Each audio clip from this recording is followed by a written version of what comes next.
മലിനജലം വീട്ടുകിണറിലേക്ക് ഒലിച്ചിറങ്ങിയതായുള്ള പരാതിയിൽ നഗരസഭാ ആരോഗ്യ വിഭാഗം പരിശോധന നടത്തി. തൃച്ചംബരം പെട്രോൾ പമ്പിന് സമീപത്തെ കന്നി ഹട്ട് റെസ്റ്റോറന്റിലെ മലിനജല പ്ലാന്റിൽ നിന്നാണ് സമീപത്തെ വീട്ടുകിണറിൽ വലിയ തോതിൽ മലിനജലം ഒഴുകിയെത്തുന്നത്. നഗരസഭാ ആരോഗ്യ വിഭാഗം സ്ഥാപനത്തിന് നോട്ടീസ് നൽകി. Trichambaram Kottakkunnu residents association president നൽകിയ പരാതിയിലാണ് തളിപ്പറമ്പ് നഗരസഭ ആരോഗ്യ വിഭാഗം നടപടിയുമായി രംഗത്ത് വന്നത്. കരുണാകരൻ എന്നയാളുടെ ഉടമസ്ഥതയിലുള്ള വീട്ടിലെ കിണർവെള്ളമാണ് മലിനമായത്. കഴിഞ്ഞ ജനുവരി 23 പ്രവർത്തനം തുടങ്ങിയ കഞ്ഞിഹട്ട് എന്ന റെസ്റ്റോറന്റിലെ മലിനജല ട്രീറ്റ്മെന്റ് പ്ലാന്റിൽ നിന്നാണ് മലിനജലം കിണറിലേക്ക് വലിയ തോതിൽ കനിഞ്ഞിറങ്ങുന്നത്.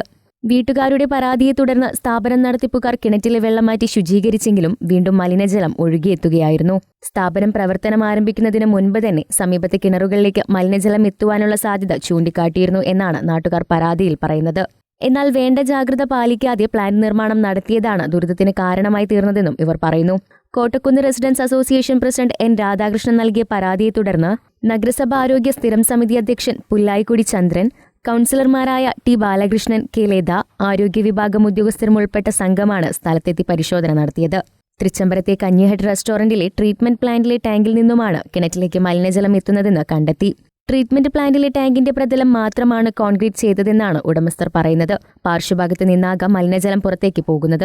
ഇത് തടയുന്നതിന് അടിയന്തരമായി നടപടി സ്വീകരിക്കാൻ ബന്ധപ്പെട്ടവർക്ക് നിർദ്ദേശം നൽകിയിട്ടുണ്ട്. ഇത് പാലിച്ചില്ലെങ്കിൽ സ്ഥാപനം അടച്ചുപൂട്ടാൻ നടപടിയെടുക്കുമെന്ന് നഗരസഭ ആരോഗ്യ സ്ഥിരം സമിതി അധ്യക്ഷൻ പുല്ലായിക്കുടി ചന്ദ്രൻ പറഞ്ഞു.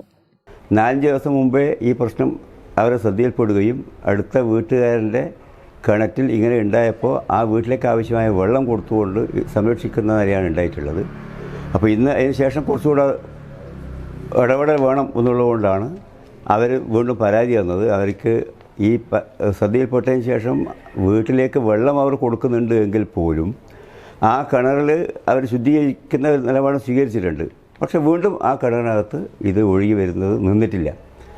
അതുകൊണ്ട് ഇവരാണെങ്കിൽ ആവശ്യമായ ടാങ്ക് അവിടെയുണ്ട്, പൊല്യൂഷൻ കൺട്രോൾ ബോർഡിൻ്റെ പെർമിഷൻ വാങ്ങിയിട്ടുണ്ട്, നിയമാനുസൃത നടപടികളൊക്കെ സ്വീകരിച്ചിട്ടുണ്ട്. എന്നാൽ പോലും വെള്ളം മലിനം ഒഴുകി കിണറ്റിലേക്ക് എത്തുന്ന സ്ഥിതി നിലനിൽക്കുന്നുണ്ട്. ഒരാഴ്ചക്കകം അത് പരിഹരിക്കാൻ വേണ്ടി അദ്ദേഹത്തിന് നിർദ്ദേശം കൊടുത്തിട്ടുണ്ട്. അത് ഒരാഴ്ചക്കകം പരിഹരിച്ച് പരിസരവാസികൾക്ക് ബുദ്ധിമുട്ടില്ലാത്ത വിധം മലിനജലം ഒഴുകിപ്പോകുന്നത് തടഞ്ഞില്ല എങ്കിൽ അടച്ചുപൂട്ടാൻ ആവശ്യമായ നിർദ്ദേശം കൊടുക്കും. പ്ലാന്റ് അറ്റകുറ്റപ്രവൃത്തി നടത്തുന്നത് നാട്ടുകാരെ ബോധ്യപ്പെടുത്തണമെന്ന ആവശ്യം ശക്തമാണ്. അതേസമയം വീട്ടുകാരുടെ ആവശ്യത്തിന് ശുദ്ധജലം നൽകാൻ നടപടിയെടുത്തിട്ടുണ്ട്. അടുത്ത ആഴ്ച മുതൽ നോമ്പുകാലം തുടങ്ങുന്നതോടെ സ്ഥാപനം അടച്ചിടുമെന്നും പിന്നീട് പ്ലാന്റ് അറ്റകുറ്റപ്പണി നടത്തി മലിനജലം പുറത്തേക്ക് പോകുന്നില്ല എന്ന് ഉറപ്പുവരുത്തി മാത്രമേ സ്ഥാപനം പ്രവർത്തിച്ചു തുടങ്ങുകയുള്ളൂ എന്നുമാണ് റെസ്റ്റോറന്റുമായി ബന്ധപ്പെട്ടവർ നൽകുന്ന വിശദീകരണം. News bureau, Taliparamba.